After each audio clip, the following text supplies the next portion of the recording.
Alright, so a few of you guys have been wondering what's been going on with the Turbo Z, and now that it's finally stopped raining here, I figured, well, now I can make a video of it.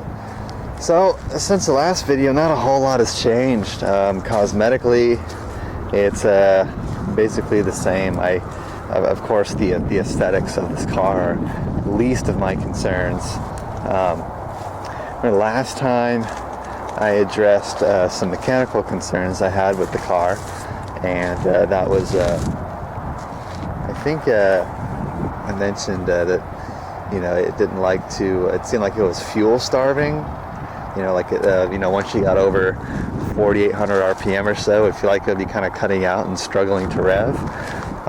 Well, turns out it wasn't exactly a fuel related issue. It was the O2 sensor was bad.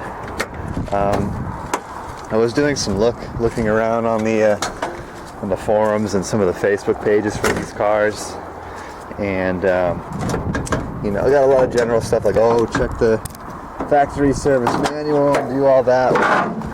Well, I did all of that, and one guy said, oh, well, I was having problems with my Z not running right. I did everything in the world, but I unplugged my O2 sensor and it ran great. So as you can see, the O2 sensor is way down. You probably can't see, way down in there on the downpipe. I unplugged it, and the car ran really good, and it runs better to this day. Also, yeah, another problem I expressed was that the car did not want to run cold, and it still doesn't. It's this air regulator here, and it turns out for these Turbo Zs, they're very hard to find. So, if anyone has a working air regulator for this, for the L28ET, please let me know, and I will buy it. And it has to have these little coolant connections here. They have to be in good shape, because as you can see, it's all built into the system, and I doubt I can reuse these ones, because they're probably just frozen in there after 200,000 miles. This hood is all screwed up. There we go. There's another slight issue with this car, and that's when it starts to warm up. So just about, you're right in the middle there where the F is, about 195 degrees. When it gets to about 180 or so, it starts to run like crap consistently with cylinders number 1 and 5. And I have determined that once the heat's up, those injectors stop working.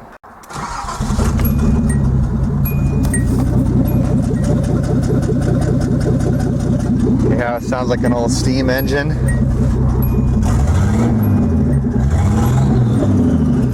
So it's cutting out like that. And it kind of will go back to normal, and it'll kind of go back and forth a little bit, but as you can hear, sounds like just one of the injectors is not working right now. It's probably that number 5.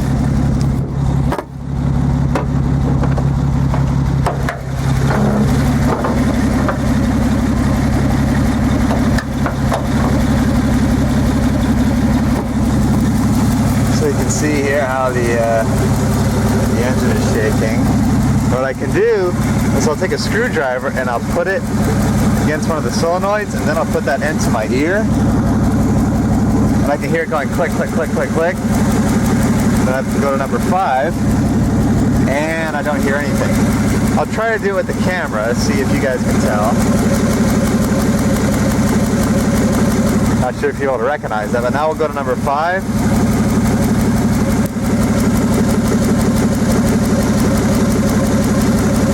And there's nothing. So I'm looking at a set of injectors here, because they're the original ones. And of course, I'm sure you guys are wondering, well, what about the structural integrity of the car? Well, I did go to a frame shop, and I did get a quote on repairing the frame on this damn thing, and it's going to be $1,000. Turns out there was a lot more damage on this thing than I thought. Besides the frame, the cross member, the control arms, all that stuff is screwed up. There's even some damage in the rear of the car. And since he bottomed out and exposed the bare metal, There's also been a lot of rust forming on the frame, and a lot of it has been deteriorating away. So that is no good. So you can ask me, well, what am I going to do? I'll tell you what I'm thinking of doing. I don't really like the idea of it that much because of certain reasons. But mechanically, this engine is in pretty good shape. The compression is excellent. It gets between 140 and 150 psi across all six.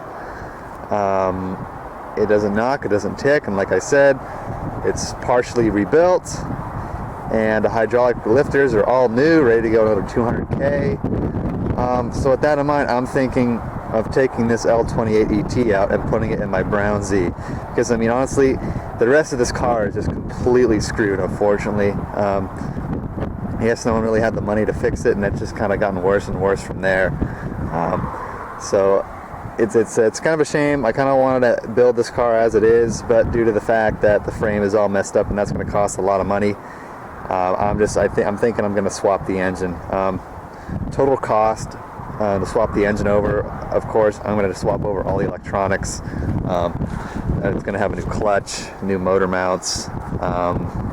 Of course, I'm going to have to do injectors, upgraded aluminum radiator, and to put it in the other Z, it's going to run me about $600. So at least then I basically have a solid car that's much faster than paying $900 just to fix the frame on this car, and then still having to deal with all the other cosmetic issues and suspension issues it has. So that's really the plan.